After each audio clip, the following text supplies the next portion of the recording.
Grüß euch, Servus, habe die Ehre. In Bayern ist Advent. Nein, nicht Advent, sondern Abvent. Und was hat der dicke Bayer vom Junior bekommen? Schaut her. Ein Bier-Adventskalender. Jeden Tag mache ich mit euch ein Bier auf und schauen wir, wie schmeckt. 24 Bierspezialitäten von deutschen Privatbrauereien. Wir haben heute den 1. Dezember und dann schauen wir rein, was im 1. Dezember drin ist. Und zwar haben wir den hier. Schauen wir mal, was aufkriegen hier. 24 Türchen.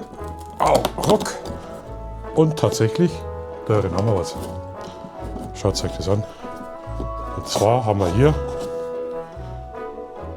ein Perlenzauber Kellerpilz von der Brauerei Kaiser.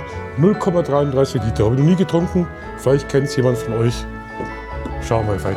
Macht es bis zum 24. Ich weiß bloß so viel, am 24. ist dann ein Gutschein drin für die Entzugsklinik. Das ist natürlich super, da ist sogar Perlenzauber und Bad Santa. Sogar eine Broschüre, richtig cool. Also in diesem Sinn einen schönen 1. Dezember und einen schönen Advent. Ciao. Halt, jetzt machen wir es auf.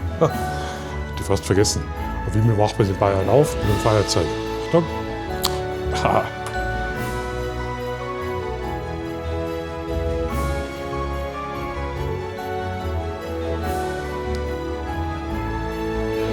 Perlenzauber Kellerpilz.